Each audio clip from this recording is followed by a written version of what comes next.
النهاردة معانا حكاية جديدة وأبشع جريمة في التاريخ. حدثت سنة 2014 يوم 25 رمضان وقبل السحور بالتحديد. يا ريت قبل ما أبدأ بقى الحكاية، لو أنت لسه جديد في القناة انزل اشترك في القناة وفعل زر الجرس عشان يوصلك مننا كل جديد. وأهم حاجة بالله عليك أستحلفك بالنبي إن أنت تدعمنا باللايك عشان نقدر نوصل ونقدر نكمل معاك حكاوينا وحكايات جديدة. ويلا بينا عشان نخش على الحكاية.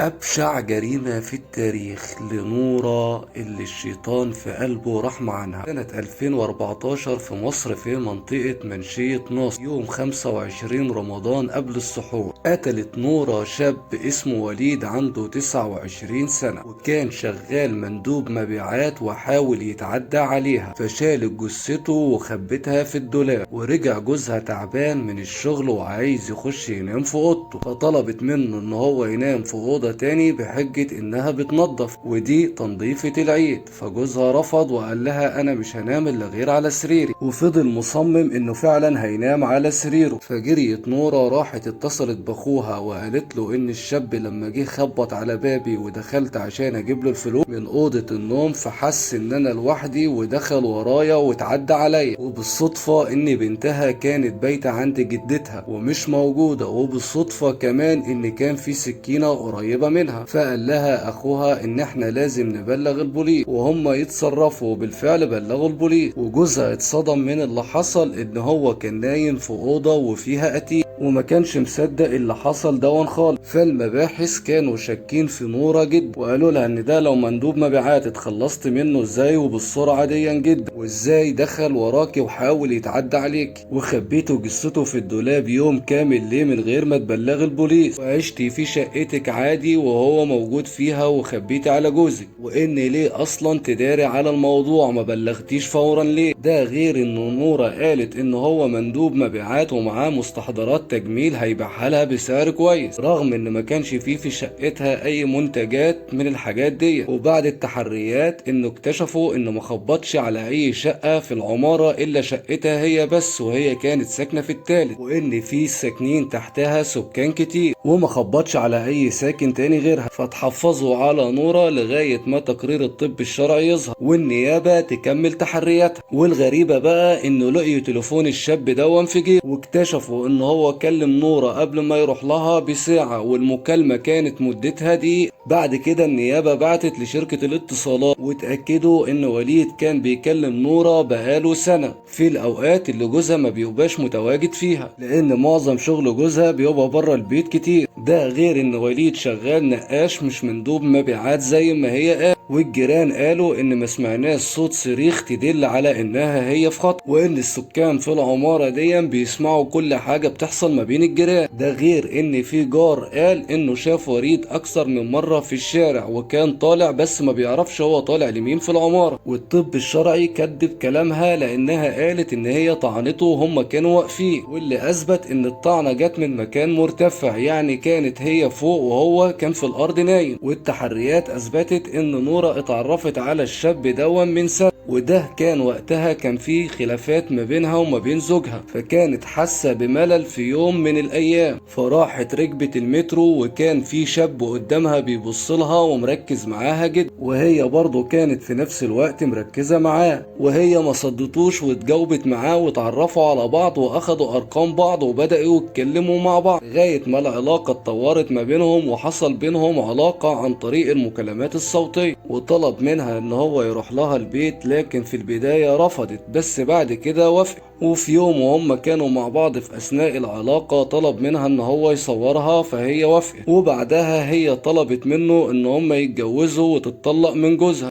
ولكن وليد رفض وقال لها لا خلينا كده احسن. فحبت تنتقم منه فاتصلت عليه وقالت له تعالى زي ما هو متعود يروح لها. واليوم ده كان يوم 25 رمضان، وهم كانوا في أثناء العلاقة راحت مطلعة السكينة من تحت المخدة وطعنته في قلبه، لأن هو هددها إن هو يطلع الصور والفيديوهات لجوزها، مما أدى إلى وفاته في الحال. وقررت تخبي جثته في الدولاب لحد ما تفكر هتعمل إيه بالظبط أو تتصرف إزاي، ولكن نسيت موبايل الشاب ده في جيبه، فالنيابة قدرت بكل سهولة تكشف كذبها.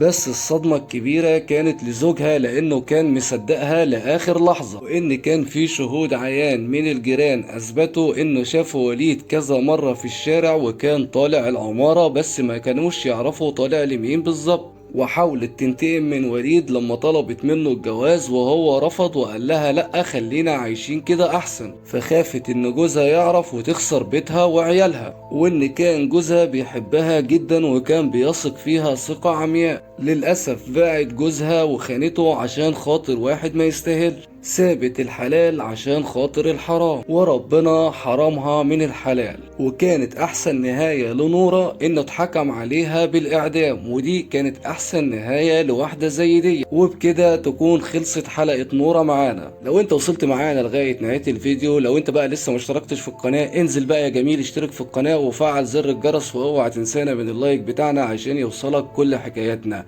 تحياتي ليكم، حكايات محمد.